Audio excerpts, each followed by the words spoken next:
something out. But at this point with the Alpha ban, I think you do go for the Suyo ban.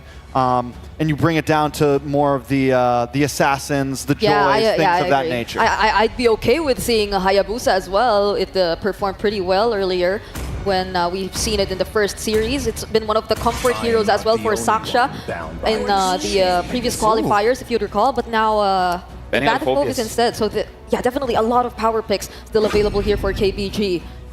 Yep, they pick up the Cho first, not letting that into the hand of Yumes. We haven't seen the Matilda today, but Yumes does enjoy using the Matilda quite a bit. However, without the Alpha here, it's going to be quite an interesting situation. By the way, the Hilda is still open. The Hilda is still open if SRG wants to pick that up for Hilda Matilda right here. Hilda Matilda, be kind of clean. I mean, it would be a nice, aggressive, fast-moving comp immediately. Something that can at least counteract the Cho's quick movements. But Hilda, just about anything would look good right now. Yeah, if a safer option, there's still the Hylos as well. But they get the Suyu immediately. Together with the Hilda. At least now they know that they have the Hilda in their hands. The Eve is open as well in case if KBG wants to pick it up, because if they don't pick up the Eve, it is going to be on SRG to pick it up. By the way, if we're looking at fighter tanks in the jungle, only Fredrin is really one open here. Bane here and there, but hasn't been having quite a good success. So if KBG doesn't pick up their jungler here, I'm thinking the Joy, but I don't know if they want to take that risk against a Hilda. There goes the Joy. So time to drop the beat of the flash. All right, Joy pick comes in. I think the Eve is solid. You have the Cho, it works great with the Eve. Yep. It keeps people in a little bit longer. It can bring them back into it. You have control.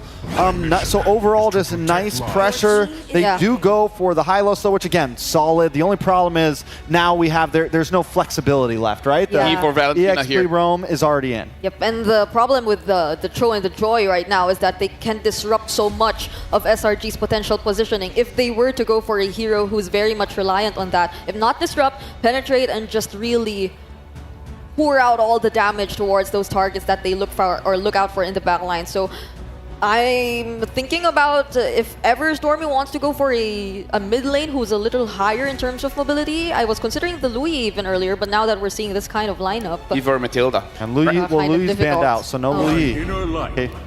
Now we get the Tig. Make sure they get it now, and the Joy is going to have a big problem. Now I'm looking at the mid lane. A lot is open, but I'm also looking for a Moskov here for Innocent. And, you know, taking a page out of Falcon's book from yesterday, Falcons rushed the Tig because they knew it was just going to be so helpful in those neutral objective fights. And this gives SRG an immediate answer, even though, once again, you now know this Hilda is a guaranteed EXP laner, but still, the advantage you get from this, when it comes to first, second, some of the most important objectives of the game, those first turtles, it's going to be huge. Can we say that both have the same opening here, grabbing Roam, EXP, and Jungler? Both teams are on the same page. So you're self-banning at this point, you know? It kind of reminds me of the Balearic and the immediate response to all those dive comps here, but yeah, they take out the Freya's. Still not gonna find its way to KBG, but I mean, we also still don't know what Innocent might be pulling off this time, and they don't decide to ban out the gold lane heroes just yet. Instead, they go for Stormy. So Eve is still open, by the way. Eve is still open. Eve. And SRG gets first pick, so I mean, KBG has to ban that Eve out, because Tig, Eve, Hilda, that is... You have a lot of power when it comes to these objectives right there with the Tig and the Hilda already. You had a Eve, you had a RWM around a Turtle Pit, Lord Pit, and now it's a hard fight to take to try to out-retry somebody. If they want more frontline, they can pick up a Vexana as well. The mid is quite open here, so it's going to be pretty difficult for KBG to bat out against them. If you take out the Eve, there's still Aurora. There's still Vexana. And in terms of the goal lane, Moskov is open, but it looks like they banned the Moskov themselves. They take out the Moskov, right? Beatrix, Nathan. The Harith is still there. But then this is a composition who might not make it easy for you to use the Zaman Force. Like there's the Cho, there's the Joy. They're just constantly on the hunt for these targets. So KBG, will they just let whatever gold lane Innocent wants to play? Will they just let it pass here and just focus on Stormy? Because again, the Eve is still open, so they might want to ban that out. Yeah, Fermi's also still open, could work okay with both comps, especially SRG if they want to go the sustainable route here. SRG on first pick. I think you save with so many gold laners being banned out at this point, I think once again, you save it for last pick here. Maybe you get some counterplay, like if KBG decides to go for something like a Wan, you can counter with the Aerithal. If KBG decides to go for something that has an obvious answer, SRG will have that answer. Yeah, if they really want to like go all out on the possible counter sets and that responses to the dives that will be done here by KBG, I think Aurora works well here. It's just that you might have to worry about your Pride of Ice being taken out every now and then by KBG. But Stormy's really good in terms of positioning, and they go for the Vexana instead. Still, at least they have additional front. So that's a lot of space created, whoever Innocent decides to pick up. Look at the crowd control for SRG, man. Yeah, there's a lot of disruption here. The Joy won't have a good time. Yeah. And they still have an opportunity for a nice gold laner. I mean, it's SRG's looking scary right now. We're going to see a lot, and the problem is KBG, a lot of their heroes don't have much purifiability. It's going to be all revitalizes, things of that nature. KBG still needing a gold and a mid. For their mid, do they go for something that also gives them for some CC answer, right? Yeah, like Aurora, something that can at least kind of counterplay on the crowd control answer. If they want to go for a little bit more of late game, Sicilians there too. But they go for the Feramis. Ranger Feramis here without the Valentina. It's a one-sided ult coming in from the Feramis. So KBG looks to basically stay the team fight for quite a long time. The Beatrix is not there to answer the altar as well. The problem with the Feramis here, though, is their composition is a very spread out. Everyone's in their own position. It's not a very ube stick-together composition. You have Cho, who's going to be looking for dives. You have Joy, who's going to be looking for dives. You have Granger, who's going to be, dancing back and forth. It doesn't really feed off that very much. And if they do decide to group up, there's a big Eternal Guardian coming. There's a big implosion coming. There's a big threat to if KBG decides to go for it. So a little bit dangerous. Yeah, that Melissa, we mentioned it earlier. I mean, it is in despair. It's not Melissa. It is going to be in a time, which we have talked about as well. So now looking at both teams, honestly, both teams have a lot of utility from almost every single role except for the gold lane here. So it's going to be a very interesting matchup here between SRG going up against KBG. Thank you very much to Trex as well as Brigida, but now we're calling in Ingan as well as Nice to cast this game. Thank you very much, panel, for breaking it down, the draft there. It's game number 1 in the best of 3. We already know what's at stake. Again, second match for today. Very crucial. What is up, guys? I'm Naisu, joined here on the desk with Ingan, and we're here ready to break it down. What do you think of the draft so far? I do agree with Trek specifically with the way that the composition of KBG is going to revolve around the Feramis ult, but at the same time, these kinds of compositions don't necessarily group up. Yeah. Will they group up? Will they make it work? Again, facing the brink of elimination in this tournament for the M6 World Championship. Starting out in this best of 3, will it be Keep Best Gaming? Or will it be SRG, the Selangor Red Giants, to take the series and get one step closer to the knockouts? Now SRG, obviously the crowd here rooting for them, the home team, the champions. Time after time, again, they were the tournament favorite leading into this. And man, talk about Keep Best Gaming. How many Titans have they had to face up to this point? RQ and TLID already, and now SRG. Yeah, they won.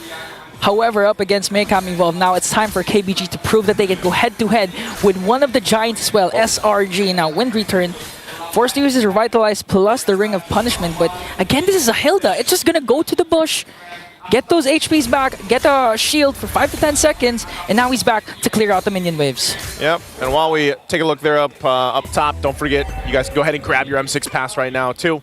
Reach level 75 for free and grab all the goodies waiting for you guys. Make sure you max it out. I know I haven't, so we'll get to that. But we got to get through today, man, because it already started at a high note. You know, very, I would say, in my sense, surprising that our first series was a sweep. Now, Wind Return. Up against 2. Wanting to look for the first blood kill. It's going to go on the hands of Sekai's, but Saksha, on the other hand, answers right back with a kill of his own, taking down Sekai's. That's actually pretty big here for KBG in terms of, just jungler power early on. Even taking a look at this, rolling with a temporal rain here for Soxa is going to be great. This is usually what we see, of course, from the Joys right now. Very common pick being picked up, especially against the Suyo in that sense. But I got to say, too, the fact that they have a Tigreal over here for SRG is going to work wonders.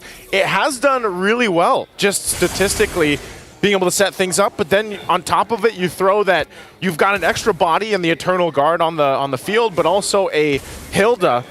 They have a lot of tools in favor of SRG, and I feel like that's the biggest obstacle that KBG has to overcome.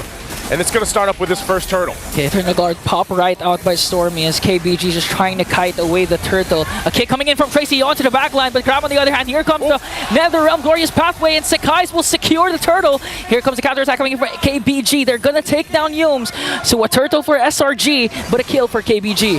Yeah, a trade again. You know, the trade went in the hands of Soxa, so this more or less continues to build up, at least for him, the momentum that he can get on the Joy. But eventually, you know, the rest of the team's also got to keep things under control. Sakai's himself has been doing really well, you know, counter jungling when he can. He gets the information like this, of course, from Yumes, as Yumes tries to go ahead and protect that purple buff. But ultimately, they want to go ahead and put pressure around the map. One of the things that SRG loves to do is play to that style where they're, you know, putting pressure, they're playing a very aggressive.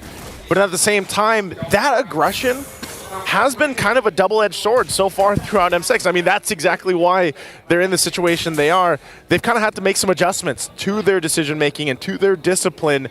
And, you know, we heard that even earlier on in the first couple days of the Swiss from Coach Arcadia, where it was just like, you know, yeah, we lost discipline. We got to be able to keep things together even if we're ahead. Yeah. And that's been the case of a lot of teams here, Ingan. Yeah, considering the fact that they lost to S2G, they were in control towards the mid game, but S2G still hold on, was able to extend it to the late game, eventually wiped out SRG to take a win. Now this time they can't afford those kinds of mistakes because, again, they're the tournament favorites. Tracy got cancelled out with a Sacred Hammer. Oh, Tracy's going to go down. Yumes able to escape. Soxa was going to hunt him down, but just backs off for now. So again, Tracy gone, SRG picking up a kill. That's about all they're going to get as they get back into the lanes. Yeah, and that's the thing that Trex was saying. You know that Tracy is going to look for those initiations, so realistically, he's going to be out of the vicinity of the Netherrealm. Yeah. So how can you save Tracy, your main initiator, if you can't reach him, and at the same time, heads-up play for Yumes actually to use the Sacred Hammer to make sure the kick is not going to connect, but this time it does! There's the kick, running the target. Yumes going to go in, dash in. Glorious Pathway already dropped down too. Still going to be bringing the fight. Tracy's going to be in trouble. Still 1 HP, tries to help him out. Cram couldn't get the kill. But Soxa does bring down Karam, and KBG finally. That clash was in their favor. The turtle has not yet started. And this is the over-aggression that SRG is really known to commit mistakes on. Again, going back to their first game up against S2G, these were the times that their opponents capitalized on their over-aggression. That's what they want to do here. Looks like it's going to just be ignored for now until they reset. They get to the turtle. Innocent does grab that tier 1. So first one of the game going down. And they'll play around some of the macro decision they have. Win return. Again, Kram too deep there. Connects the Way of the Dragon. Get bursted down by 4. But Selangor Red Giants still not starting the turtle. So another kill onto Kram. They did, however, trade for the top lane turret. And considering that Innocent has a mystery shop, he's gonna eventually reach his power spike early on if KBG doesn't manage to contain Innocent Nathan. This is where you really have to capitalize on the fact that Soxa already has this kind of lead, you know, this many kills early on, and he should be able to be enough of a damage threat, you know, towards that back line of SRG. The hard part is, again, getting through Yumes, and even this Eternal Guard to an extent. I think that's why Tracy is also, he's kind of facing this obstacle and really can't find that window that he's looking for. As that second turtle gets grabbed and secured by SRG, you can see where they're starting to focus. Good return, though, up top. That's a trade objectively. Turtle for the tier 1 up top. So they try to even things out. Nothing too crazy. They're just trying to clear out the lanes at this point and hold on to what they can in terms of turrets. Now the question for KBG is, how do they play around this portion? We've seen this so much, you know, Ingan, where teams trade for objectives, they trade even kills, but then how is that transition into that mid to late game for them? And can they adjust from there? Because they're looking to make a play down here on bot. They already used the conceal, but it's going to get spotted out. Yeah, SRG was all ahead of the play that KBG was planning to make. And I do like what Kram has been doing. Although he's 0-2-2, he's just trying to go for the backline, forcing KBG to group up. Tracy, though, on the other hand, got bursted down once again by Sakai's. That was a quick kill for the Giants. You're seeing how much damage is already there. Overloaded now in the mid lane. He's going to force him back a little bit more. Rhapsody from Lexi, he's going to have to wait. Oh, wind return! Oh, wind return is gone. Not going to be able to return from that. And that's a big pickup there for SRG. 2 kills plus a mid lane turret, exposing the base of KBG. And we all know that Saksha with the Joy is a scary, scary jungler when it comes, especially late game when it scales up. He did, however, start with a 4-0-0, but this might be the tempo break SRG is looking for up against KBG. And again, I like to go back to my point where in Kram, just really focusing his attention on the damage dealers, Saksha and Belexi, forcing KBG to group up. And even if they're forced to use that Netherrealm, it's not going to be used up against a huge 5v5 team fight. So that's a concept SRG is going with right now. At this point, too, SRG getting themselves that little lead. This is what I was talking about when I was saying, you know, this transition from games where that mid to late, especially with the Lord up, again, the lockdown.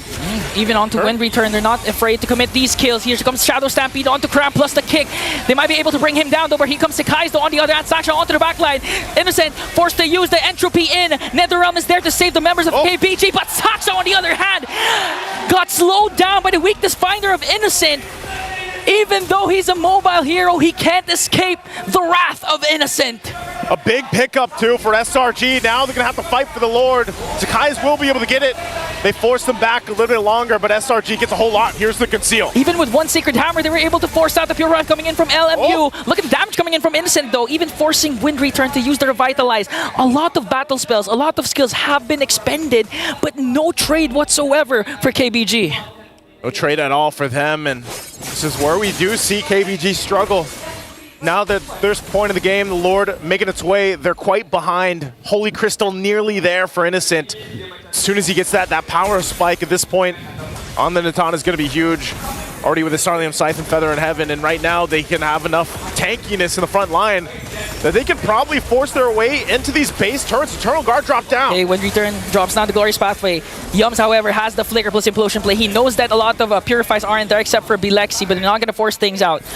The discipline, once again, of SRG to just maximize the Lord, go for the outer turret takedowns, and just eventually help Innocent get his power spike once again so that he can burst down any member of KBG standing in his way. Tier 2's going down, being worked on. Soxa will be able to hold on to that top one for now. The wave's still pushing in. It is good that they hold on to the shields. Was expecting SRG to actually collapse in and try to take those down at least. They could still play around it too. The thing is, the KBG is actually able to go ahead and clear things out decently well. The fact, too, that you have a Faramis, a hero we don't see pop up too often, has really been helping them out. It's more so just they are good at extending fights, you know? Whether that's a Revitalize in the Glorious Pathway paired with that Netherrealm, it extends the fights for KBG, but they're lacking that damage throughput. That's what they're having a hard time with. And this Malefic Roar being picked up by Belexi, it might be enough eventually, but he still needs more time. Typically, when you are on this Granger, you know, you really have to be able to rely on that setup. And unfortunately, they have just been responding to SRG this whole time. And they're going to have to do that for a while. And even when he has the Flicker available, you never know when that Implosion, Flicker combination or vice versa is going to come through. And so it is difficult for KBG to actually look for those windows. And that's why I think anytime we see a Cho on the board, Tracy or any Cho player has their work cut out for them, man, because they are the ones to usually go and start things up. Oh! What a bait out from Tracy, forcing out the Implosion play from Yums. But ultimately, you're still 30 seconds away from a Lord. So SRG can play around this unless they force a fight. They're going to force a fight. Even Innocent has to use the entropy out. Oh, no. Here comes Kram onto the back line, just trying to work on Belexi. Sakai's enters the picture. They're going to back off. Netherrealm already popped. Tracy gets the kick. Stormy flickers out defensively. Sakai's will pick up a kill. Tracy is down. KBG has to retreat here in Selangor Red Giants. Still standing strong, even with the Netherrealm, even with the Glorious Pathway, plus the Revitalize. They seem to not lack damage. That's why they're ahead. A 5.8k gold lead, and plus this. Innocent picks up another major item. Now SRG, this might be a clean Lord takedown for the Giants. That's what I was talking about. You just saw a preview of that. Lack of the damage.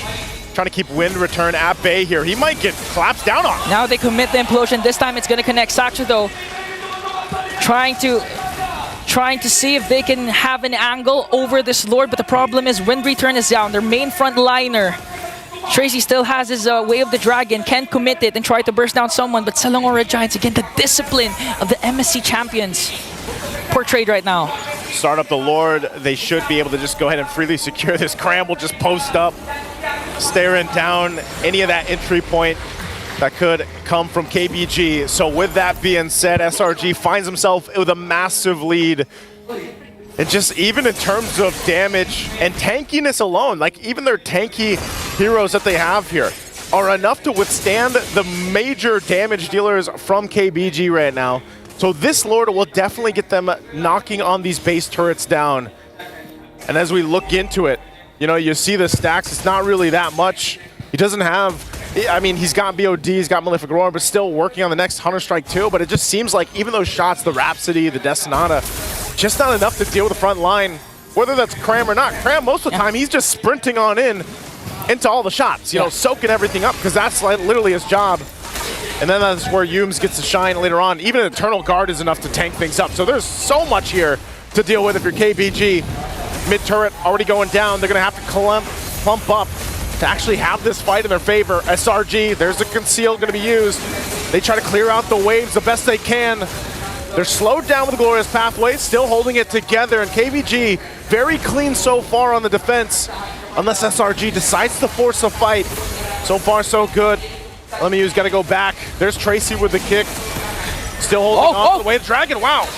Not able to capitalize on that, but right now, trying to hold on to the base turrets the best they can. Okay, they take down one bottom lane inhibitor turret. Important to note that Yums again has his flicker. Here comes the Wave of Dragon connecting onto Yums. Hasn't casted an implosion yet, but here comes another realm. KBG trying to respawn, but Selangor Red Giants' damage is just there. They're going to keep SRG at bay without losing any casualties, and they manage to save their top lane inhibitor turret.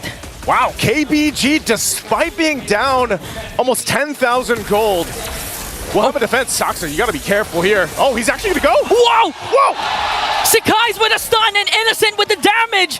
Brings down Saksha. Now this might be an opening for SRG. Yums again has his flicker. Gonna wait for the implosion to be up. Wow, an unfortunate play from KBG. KBG, I was saying, you know, great defense, but then now down a member. This is an opening for SRG. Innocent goes in with the entropy. They're just trying to delay with the Glorious Pathway. Here comes the Wind Return. Eternal Guard is there to kick as well. But SRG, the damage is just too much. 3 members are down. Bilexi trying to defend, but Selangor Red Giants with a Game 1 win. And SRG will make it happen. First blood in the best of 3. Another game is what they need to stay alive in the tournament, of course. And KBG, you know, that early game looked like they were able to hold things together a little bit. Then it just slipped out of their hands, and that seems to be the trend here, the story of KBG. But again, they have been against Titan after Titan, and now